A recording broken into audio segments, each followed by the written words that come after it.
Greetings, friends. Thank you for joining us today. Let's just take a few moments to arrive as people join us as well. And just finding our presence, embodied presence, finding the ground beneath us, finding our breath.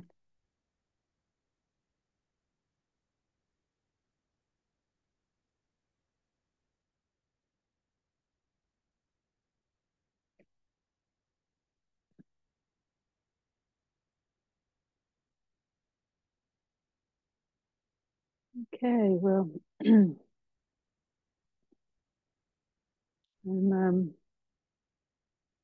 I'm here in the UK.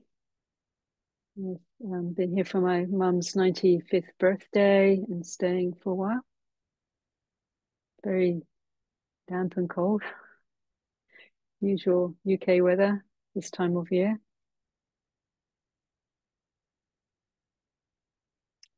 Okay, so welcome. And yeah, let's just take a moment to take a few deep breaths. Maybe if you'd like to take your attention inward, either close your eyes or just have your gaze go more towards the floor or the desk beneath you, so you're not so fixated on the screen for a moment. And just feeling the pressure of where your body's touching the ground, touching the earth. It's very simple, returning again and again. This is the essence of this practice. Whatever's happened, whatever's going down, whatever overwhelms us, it's always starting again, returning here now to this timeless heart, timeless presence, receiving, listening. And as we do that, we'll be taking 5 slower, deeper breaths. And just allowing that inhalation to suffuse through your body. And on an exhalation, softening, dropping the shoulders, softening the belly as you allow the ground beneath you to support you. Your chair, your seat, cushion.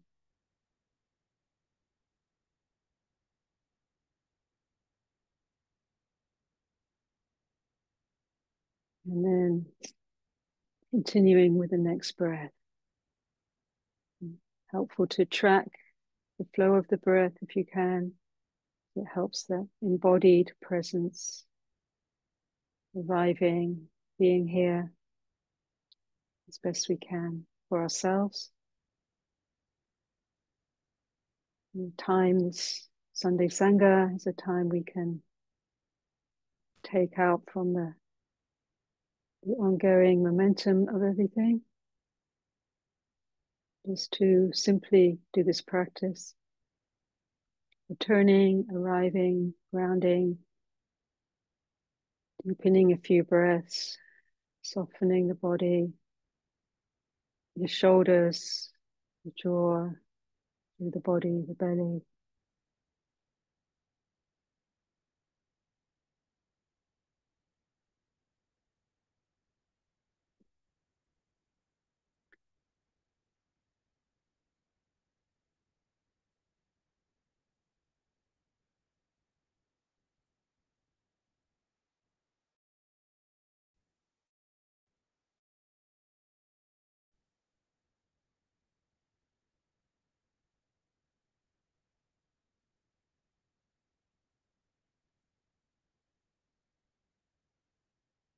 So welcome, dear friends.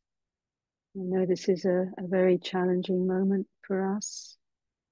This time, everything that's going on politically, and the impacts socially and personally, collectively, being felt not only in the US, sort of epicenter, but around the world. So during this session, just to stay as grounded as you can, something about this whole impact that's very disassociating. We're just gently, kindly, spaciously receiving ourselves, this compassion, friendliness, openness. And to support us, we'll begin, as we usually do in these sessions, with invoking the protection chants of the Buddha, the Dharma, the different beings that we're invoking, who's sounding these ancient mantras and chants. And Sumeda, thank you so much, Sumeda, for supporting this session. We'll be putting the chanting book in the chat. So we'll start, I think, given what's happening, I find it very reassuring to go back to the core of the practice, on page 3, which is honoring the Buddha, the refuges, and sounding the precepts, this ethical guideline that uplifts and protects all. So allowing these to sound inwardly and outwardly. We'll go through the whole chant, and after each precept, we'll just say them in English.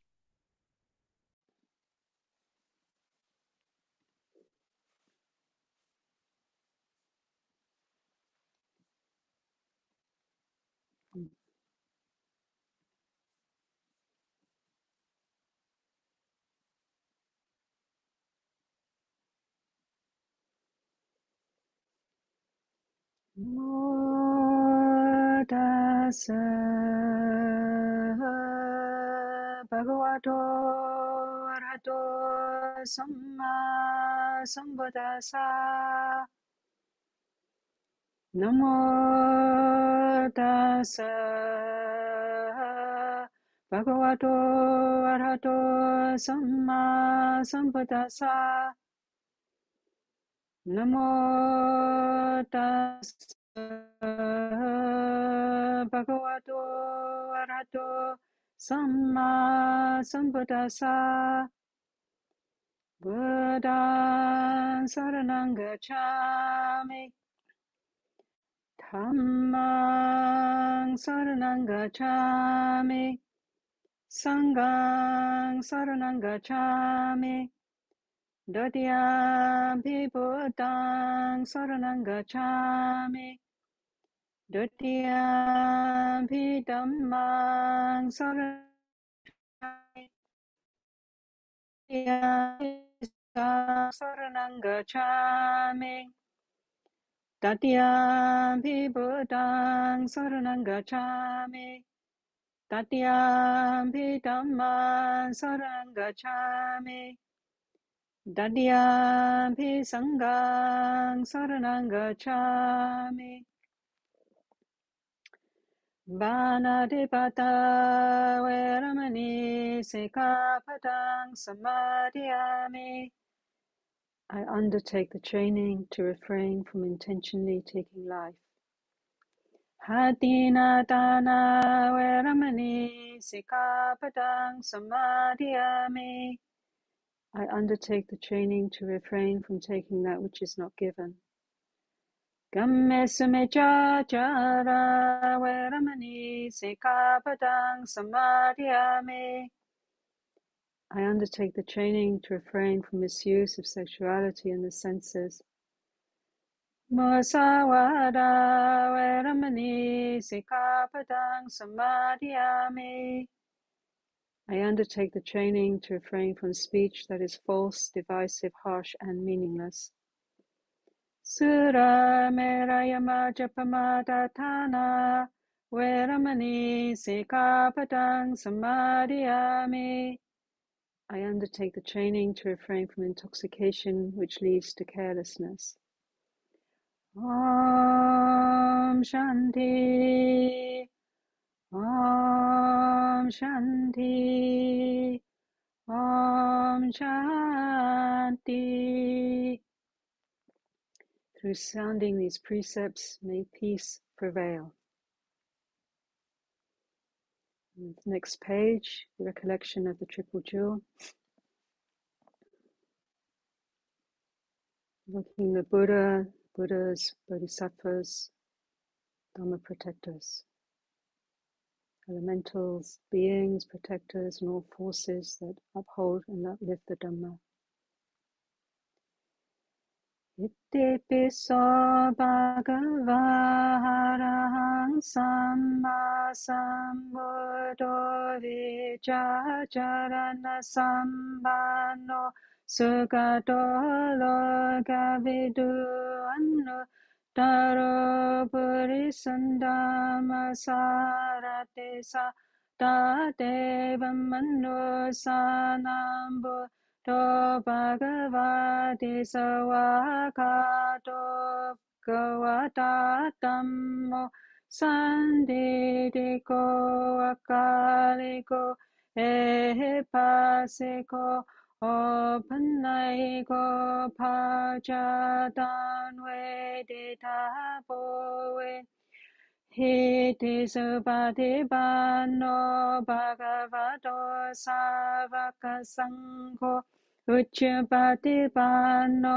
Bhagavato Savaka Sangho Nyaya Padibano Bhagavato Savaka Sangho Sammiche Padibano Bhagavato Vakasangho yatittaja Ripurisa yukaniya purisa bukala esambangavatosa kasangho ahunayo pahunayo takineyo anjali karaniyo anuttaram Punya kedan lo kasati.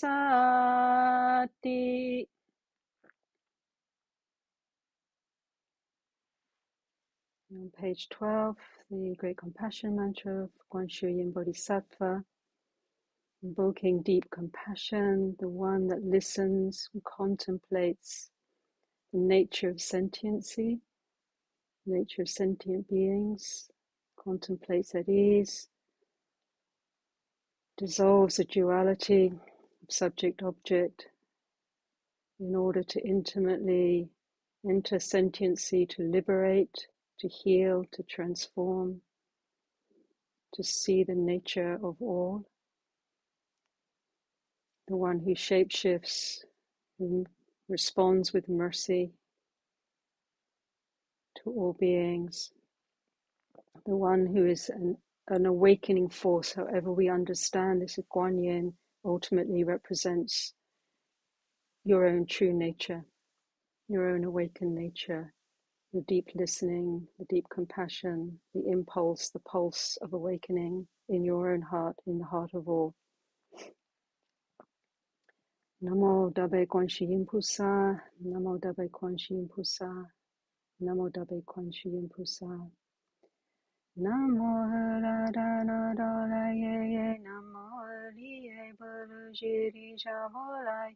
Tisado Baye Moha Sado Baye Moha Jaluni Jaye Nansa Banlavaye Sorano Dasi Namo Sijere Mangali Balu Shiri Shapola Lento Penamo Nola Jinja Siri Moha Bando Samye Sampaturu Shupanga Shuyin Sapasaro Namo Bas Namo Bhaje Mo Vadadu Rajudu Nana Bulu Silu Jadi Jalali Sili Moha Buddhi Sato Sapa Sap Mola Moshe Moshe Li Doyun Julu Julu Jaiman Duru Duru Vashe Yere Moha Vashe Yere Dola Dola Dili Nisha Vola Yejela Jela Famola Mudili Yesi Yesi Juna Juna La Shembola Sheli Vasha Vashembola Sheli Hulu Hulu Mola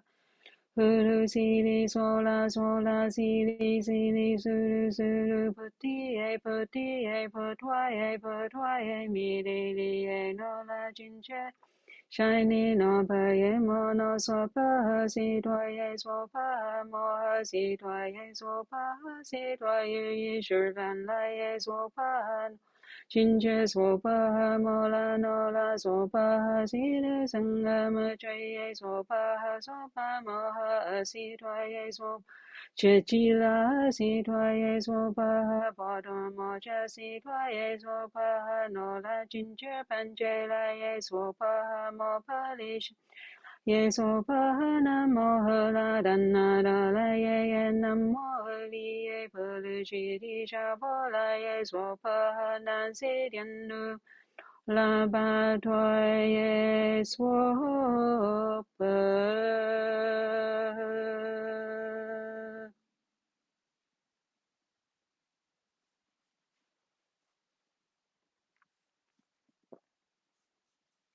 You just sit for a short while together.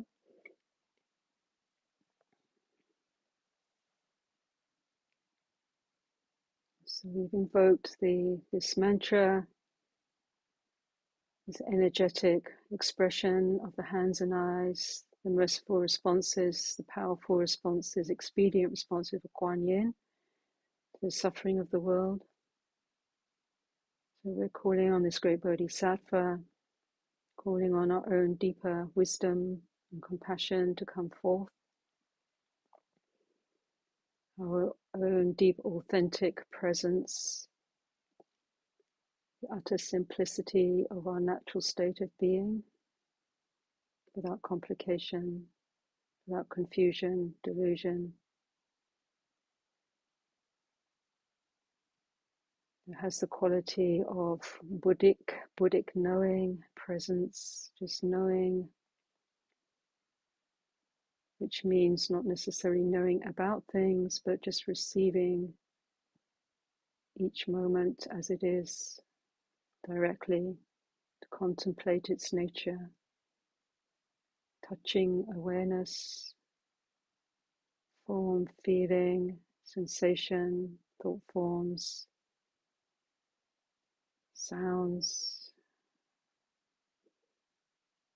to be cognized, to be touched with awareness,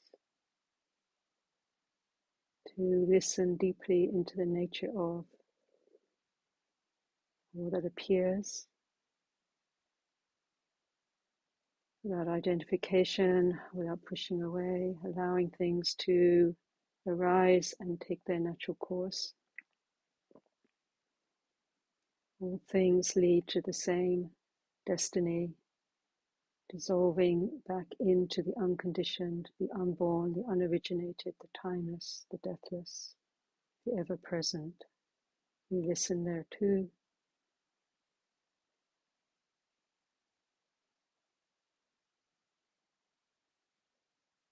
The nature of awareness is already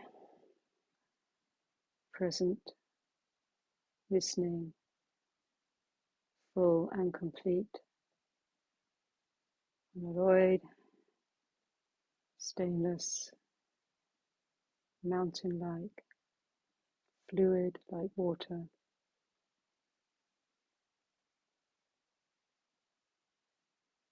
breathing the power, compassion, the depth of our being through our whole body, soothing and calming our energy system, probably pretty activated,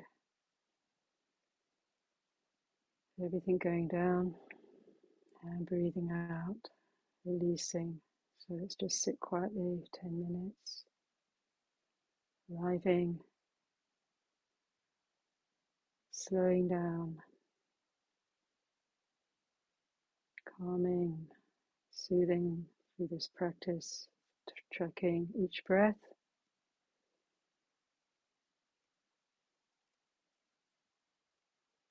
gently, patiently, giving ourselves some space to receive how it is.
Finishing with the Tara mantra.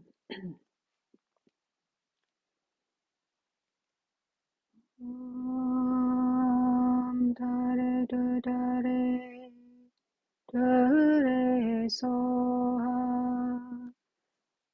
Om Dare Do Dare Dare Soha.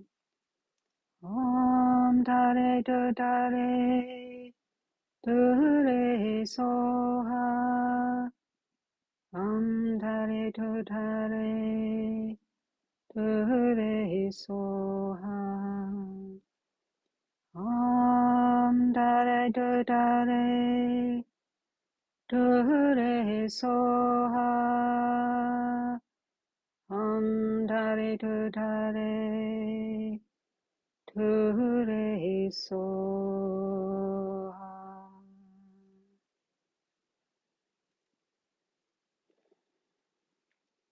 May compassion be victorious.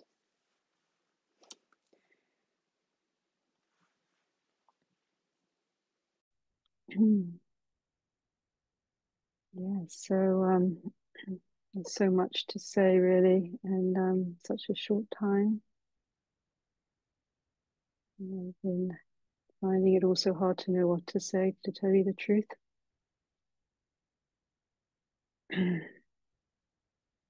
And so many people are saying so many things, and some of it's really, really, really good, really helpful. So I'm going to be drawing a little bit on some of what I've been observing and tuning into.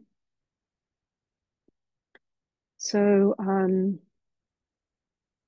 I think really it's always helpful. The Buddha started like with a practice with ourselves, like in the metta, to really be acknowledging of the overwhelming nature of this moment. There's this sense of being threatened. Almost everyone, really. There are those that are much more vulnerable on the front lines, those that we cherish. Maybe you're a member of a community that is more threatened, or we hold dear. So this is a very heightened, stressful situation. We're seeing this destruction of what we've known as, however flawed, of a government here in the US is very brings up a lot of deep uncertainty and therefore lack of safety. So all of this is very activating and will probably, if it hasn't already, I'm sure, tapped into some of our trauma responses in various ways. Maybe disassociation is probably one way we deal with a lot. If you've and many of you have been engaged in the mindfulness trainings, the fight, flight, freeze, and then fawn, which is an interesting and profound actually territory to contemplate. This in many ways, I mean, thinking about how in the Dharma scene or the Dharma teaching and practice, the flight, freeze, and fawn dynamics are in a way more acceptable, more patterns of coping with stress that are even enhanced or rewarded, that perhaps are a bypass of really working with what we're experiencing, but are sometimes seen as and understood as a quietism or like a spiritual state almost. Flight, just sort of being removed from what's happening, escaping, avoiding, which is a strategy. All of these strategies help keep us alive at some point, probably, helped us survive well in threatening situations. So the freeze is just being shut down, becoming more immobilized. You've probably experienced some of that these last few weeks, disassociation. these kinds of reactions. I certainly have both of these, flight and freeze, being absorbed in just something very distracting. Fawning as to appeasing behaviors, to try and diffuse conflict, to try and move away, not to, it's very threatening. I'm not sure that we're trained very well in the Dharma to deal with conflict. We tend to go inward and solve it there. So a lot of these patterns will probably become recognizable to you. And the fight one is interesting because actually this is a moment when we need to find the warrior, where we need to try and, I think it's really important to be with how we are. And for some of us, it's very difficult territory when we're so activated. But there is a place in the Dharma, a very strong place of the fight, picking up the Buddha, the holy struggle, if you like, in the spiritual life. So what might that look like? This term, to push back, to not have boundaries, just invaded for the sake of not only ourselves, but for so many that are now with all this destruction of protective legislation, of rights being destroyed, very hard won rights. So to just touch into that a bit. And all of these ways, however they appear as feeling tones, as thought forms, as energy patternings. We'll feel the different shapes, and as often mentioned, Ajahn Chah's teaching to know and watch your heart, to be able to catch and contemplate what's arising, to give space, particularly to those feelings that are maybe crushing our energy system or overwhelming us, to know then how to respond to sustain well-being before we react. So learning to resource ourselves. And so this is something we really need to think about strategically at this time. How do we resource ourselves? I've put a list of things that we can think about, and they're not necessarily all mine, that I've just from the collective field. And one of these is really, I think, comes up a lot about the resourcing, the bringing forth of the heart qualities, kindness, the power of kindness to ourselves, to each other. I was went through the just at the checkout, going out of a supermarket, making an extra point of just being kind, extending a sort of just not being mechanical about the exchanges we have with each other, but recognizing that there's a lot of stress happening. Also learning not to, if we're activated and feel aversion, hate, outrage. I think outrage can be a very important energy to distill and bring us strength and clarity. That if it's just burning up then and turns into hatred, then this is in the Dharma, we work to not dwell in hatred. Maybe the feelings might come up, but we work with them and transmute those energies to something more productive, really strategic. Compassion. This is really about the depth of vows that we can tune into, which I'd like to touch in a bit, but also to really consider who is the most vulnerable. Compassionately is also really about looking outward as well as inward. Who is the most impacted by what's happening? We've seen this, really seen the LGBTQI plus community being horrifically targeted, trans community being vilified and used as a sort of batting ball for this this coup that's going on. So to really consider migrants, undocumented people, people of color, BIPOC community, women too are women's rights are being threatened.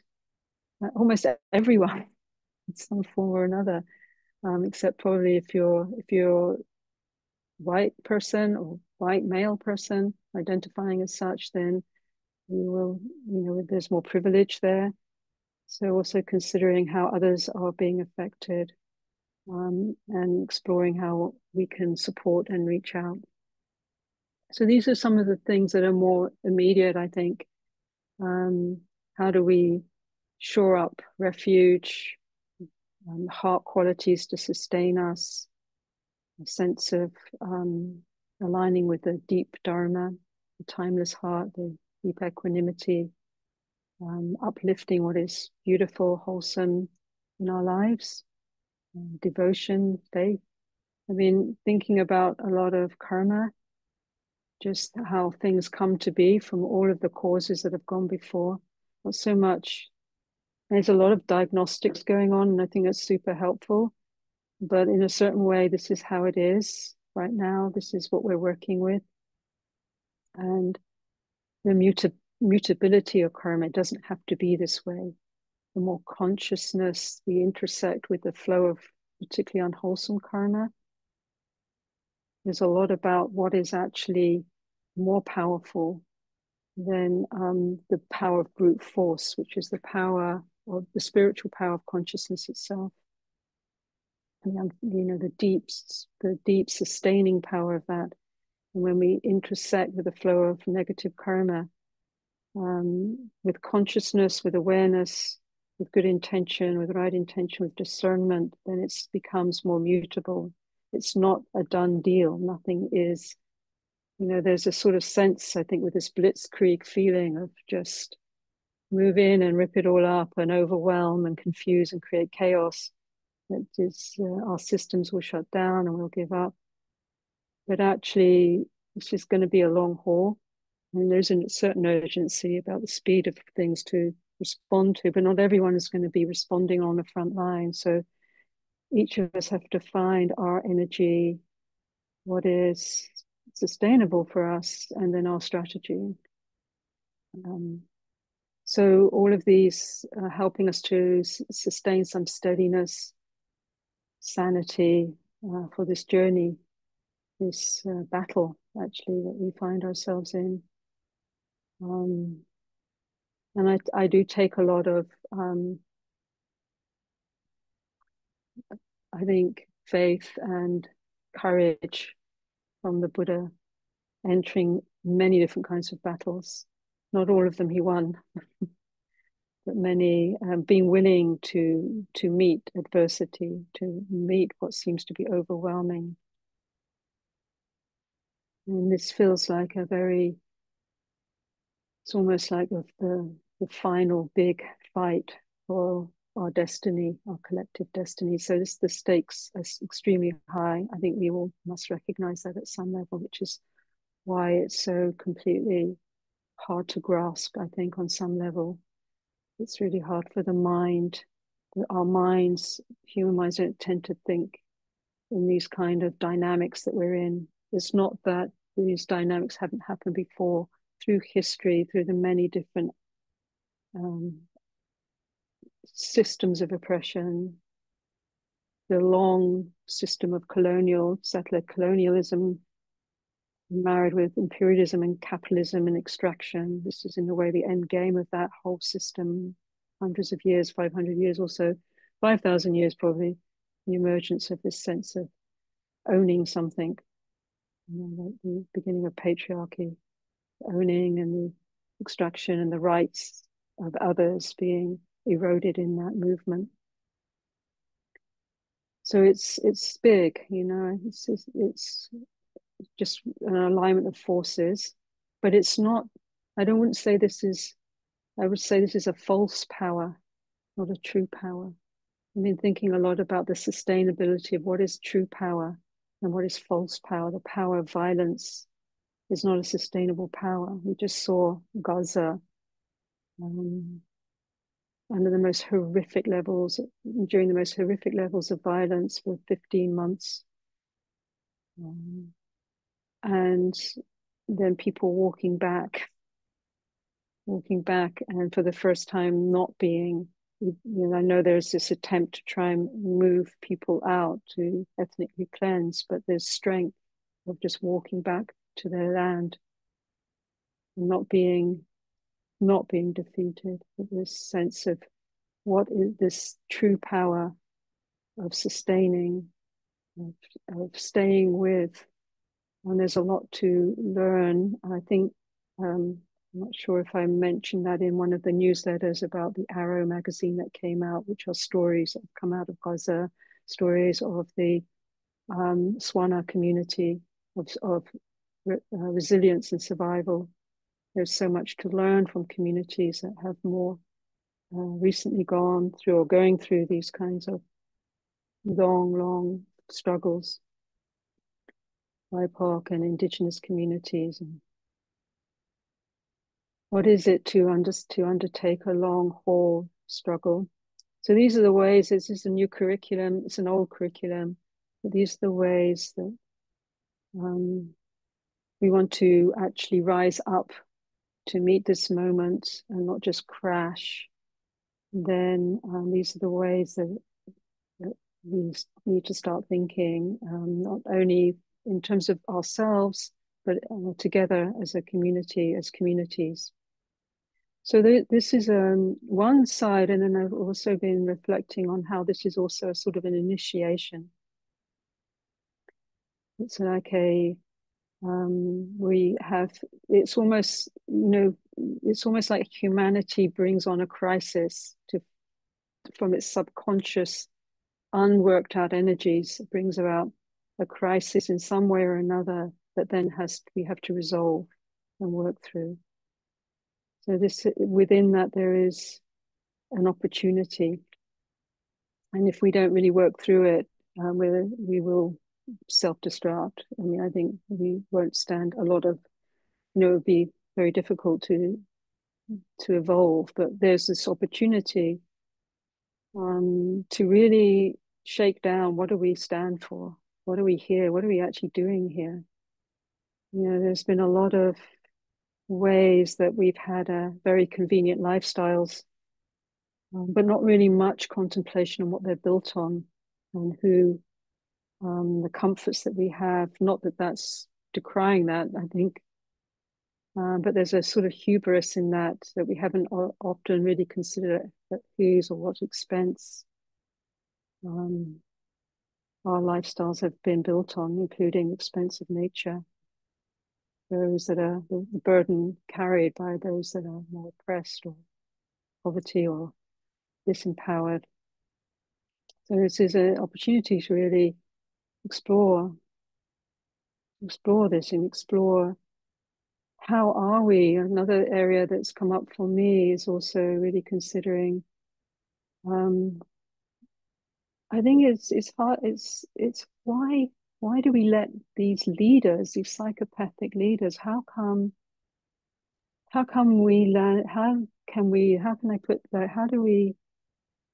why do we allow others to take our power, and lead us into this situation?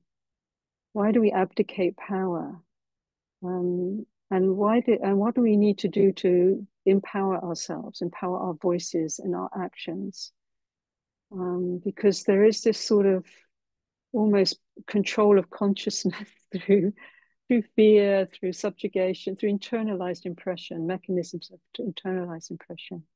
So this is an opportunity to really not let others always lead in some, it's all of us now have to somehow empower our authentic voice and speak out and find what we value and to fight for that.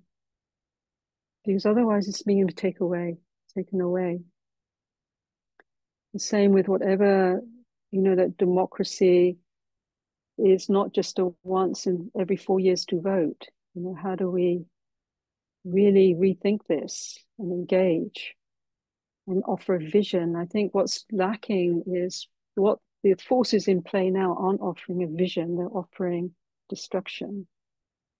And it's very deliberate, so it can cause chaos and disenfranchisement. So what is the vision, I think, as well? And I was remembering talking to some friends, I think this week, talking about this feeling of being lost, trying to figure out what to do. in a certain context, not necessarily, but it is this sort of sense of what's coming up, I think, in the collective. And I was, in the response to that, I was remembering I was working with one of the very leading edge systems thinker, Alnor Lada. And he was telling us a story about when he was a young man in Canada. His lineage is from India, Sufi. It was right back in to the Persia, I think, originally Egypt, Persia. And he was telling a story about he was a young man thinking about what university to go to, and then his uncle, who was a very deep Sufi practitioner, came to visit him from India. And so he came, and then he had on the table all the brochures of his choices, and he wanted to ask his uncle, who was very revered as a wise man, what should he do? And the uncle looked at all of this, and then he just swept away all the brochures, and he just said, remember that your destiny is as deep as your prayer. Your destiny is as deep as your prayer. What is your prayer? To think that our destiny is just going to come from the mind or from AI, which is what's being sold now, just these systems of using power to oppress and dominate. There is another power, the power of deep prayer, which forges in the depth of the soul an intention and a direction that has endurance. So I think this is another task for us. Collectively, we need a collective, positive, strong vision that forges a positive destiny. And it can only be as deep as the spiritual food that feeds it. And so this is like an inner pilgrimage that we should all now take to find what is our prayer collectively, what is our prayer for each of us, and what is our prayer for humanity, because we are being threatened, actually, severely threatened. And so we have to come with a prayer, with that vision, and articulate it in many different ways, as the Buddha did. The Buddha, whoever came to him to try to take down that vision of collective liberation, he would argue it down. He used all of the powers he had to forge a path, that voice, that authentic inner spirit. What is your prayer? So this is a fascist government. It's not a government, it's actually the destruction of government. This is why we haven't really seen, it's not really heading for a nation state, it's a coup. It's actually about destroying government and trying to really disable the mechanisms that have been there before, and create a lot of disorder, and to strip down what is, in a way, it's the death of humanity. So, I mean, I keep saying, I feel like we need to have like some sort of funeral service. Seriously, some ritual, some to see the ending of something that we have understood. It's well, yeah, that light on the hill. It's not the right light. You have to find the different light. But it is a great point of grief as well, and sadness.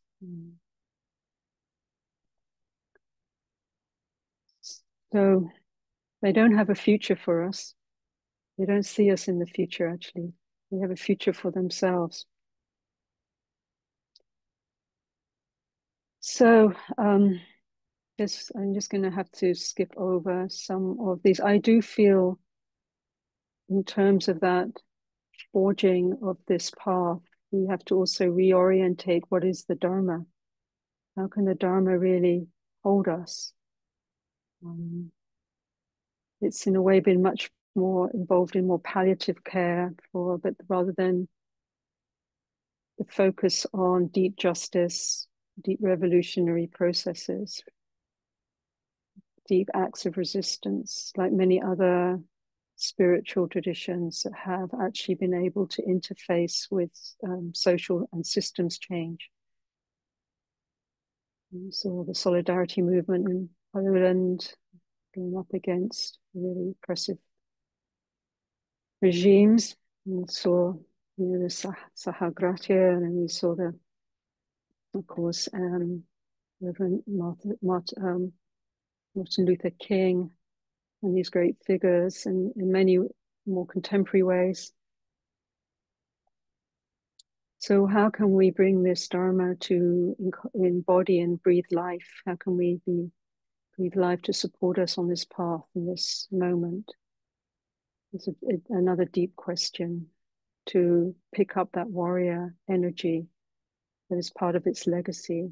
As the Buddha himself went out to try and stop wars, got in between warring parties, to try to elevate and undo systems that were oppressive. There is a precedent there. So Ajahn Chah, our teacher, he said, we're not here just to be peaceful. When the mind is calm, train it, practice with it, use it to contemplate, to investigate. Don't be scared. I'm quoting him directly. Don't be scared of things. Developing calm so you can just sit there and attach to blissful mental states isn't the true purpose of this practice. At some point, you must withdraw from that.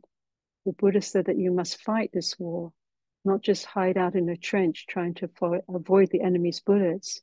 When it's time to fight, you really have to come out with guns blazing. It's Ajahn Chah said.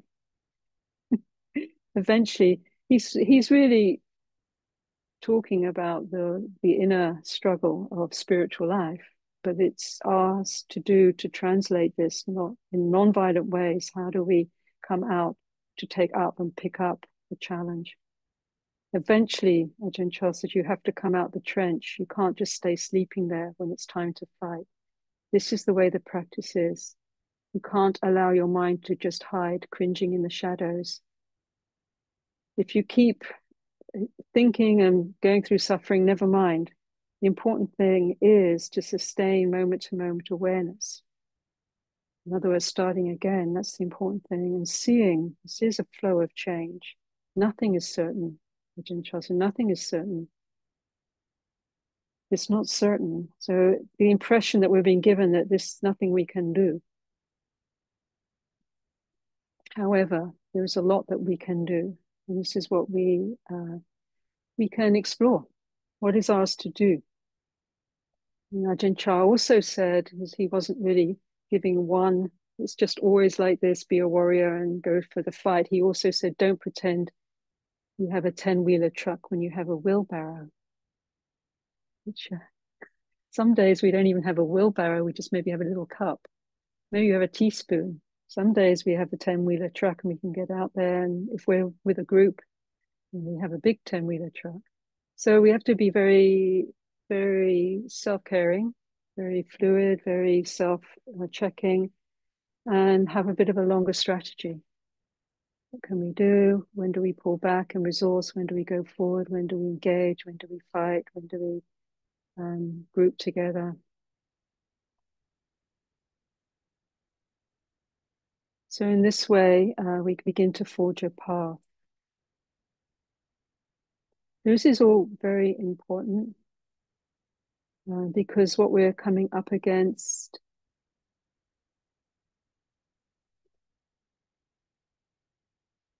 it's a battle. I've been reading a lot. I haven't got time to go into the diagnostic on this coup really by the tech bros, the AI folks. But it is a culture, an ideology that does see itself as controlling the destiny of the world. There was one article that I was reading, which was in the Atlantic. The title of the article was "The Government's Computing Experts Are Saying They Are Terrified." So then they go into a diagnostic of what's happening. And one of the things they talk about is that the Silicon Valley has become so enamored with its powers that it translates their feeling that they have the power to do anything regardless. And one of the early developers, who's in part of a big platform, just basically summed up saying Silicon Valley built the modern world. Why shouldn't we run it? Why shouldn't we rule it? That is what they think. And along with that is this transhumanism, going beyond the need for humans. They'll have and this is all out there. It's very much been spoken about, to the automated oligarchy using AI to replace the jobs of humans. So it's something we haven't seen before. So we have to educate ourselves. We actually really need to understand, what are they talking about? What are they aiming for? The idea is to defeat death, to enhance ourselves through like being a cyborg sort of person, to upload mind consciousness. It's all really, if you look underneath it, it's like using the wrong level of experience for the wrong result they're trying to find. They're trying to make the physical realm, the material realm, eternal, when that's not where you look for the eternal. The eternal is the spirit. So they have it's a very immature on all levels, but they don't see the need really for humans in this vision, other than those that will be servants or some sort of feudalistic dynamic. But even that can be replaced. So there's just, and then we haven't even got to talking about the larger picture of the threat of environmental collapse and so on. So this is, in some ways, this is a moment I see. I think it's a moment when we have to see things as they are. This is the first noble truth. We have to see, and this is within this is in the domain of the Dharma, to really just educate, to read, to see. It's a bit of a rabbit warren sometimes you end up going down to extract, to just get a balanced view, to see the dukkha, to see the disease. This is a disease. To see what's underneath it, what is the intentions, what is the causes that's bringing this about. And to also know that it's, there's a way out. There's a way out. And then how do we forge that way out? And I feel, on that level, I feel actually we've brought this crisis upon ourselves because we haven't really taken the lessons that have come before. We haven't really seriously taken the curriculum that has already been handed down for quite a long time now. So now we are in this crisis, and I don't think we can do any other move than meet it, really. And meeting it for some, maybe going into prayer for 4 years. And that's a very valid way. It's not necessary that all activism is, going out on the streets. I'm not even sure if that will be that viable. If, there's a lot of being met with a lot of violence and people being arrested and thrown in prison, as they are in the UK. Non-violent demonstrators for lengthy sentences. So it's going to be very strategic boycotts. There's just a lot of strategies we can do. A lot of ways. And I'd like to, I think, Sumeda, if you can put that list that the practical suggestions from Qasim Rashid. And then there's, this list of what things we can contemplate that Sumeda's put in the chat and explore. There's just actually, to tell you the truth, I'm very buoyed by how many really thoughtful and in-depth things are being written, how many acts of resistance are happening. how people are standing up and coming forth. And there's also lots and lots of overwhelm. But this is hopeful. This is hopeful, and it's also dangerous. So there's lots of, lots of resources, which we, Sacred Mountain Sangha, we start having these conversations, and we'll be looking at building spaces for us to continue building a path together through this time, resourcing ourselves, sharing sharing those resources, and holding spaces for us to debrief, to hold the grief and the pain of what's here. But I'm also, I'm also just really attuning to the deep vow power of compassion itself, of the bodhicitta heart. And this is one of the superpowers that we have as practitioners.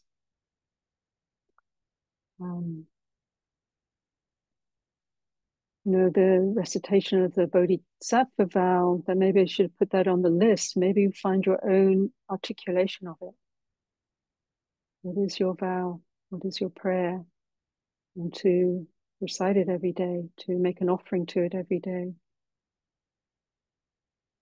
to, find so many different ways that we can meet this moment. And in that, I think, is our hope, our energy, our power, our positivity.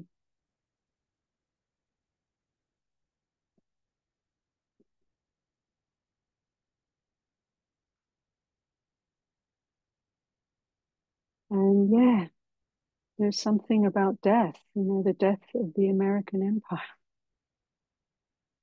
It's not the way that we would have liked it to be unseated. All empires have their end.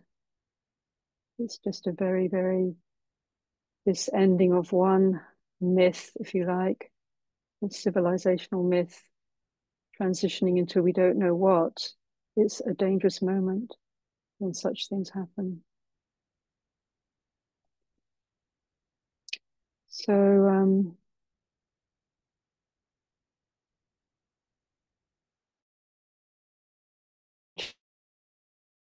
this is what this is the preparation. This is we practice for these moments. And the practice, remember, begins with just coming back to this much, to this heart. Every day in the monastery, every day pretty much, our teacher would say, this is how it is. Not how it should be, how we want it to be. We all know that. And it's not an act of defeat. Oh, this is how it is. I can't do anything. It's an act of courage. This is how it is. And it's really, I think we've all struggled for words to try and encapsulate this moment. Much of it not really seen, but also familiar. And we just breathe there. And, from there, I feel meeting dukkha is a power that starts to, even the awareness that we bring to how it interacts and interfaces within our energy body, our system, this moment, being present on this mysterious, miraculous earth. There is another force, the guidance from the living Dharma, as Ajahn Chah would call it. The spirit will come up to meet us. It will rise and guide. This has been true in my experience. Most of the time, I don't know what to do or what's going on, but I trust that listening, that pausing, that bringing awareness, and being willing not to know, to die into this moment so something new can come. That's a superpower. Because then you start to hear the spirit, not just your own pattern going through all its reactions. And that feels very it's undaunted, actually. Fearless. As soon as you feel fear, plenty of fear, but there's something about that nature of that essential nature of spirit, which is our true nature. We have opportunity for that to really be a refuge. So, dear friends, thank you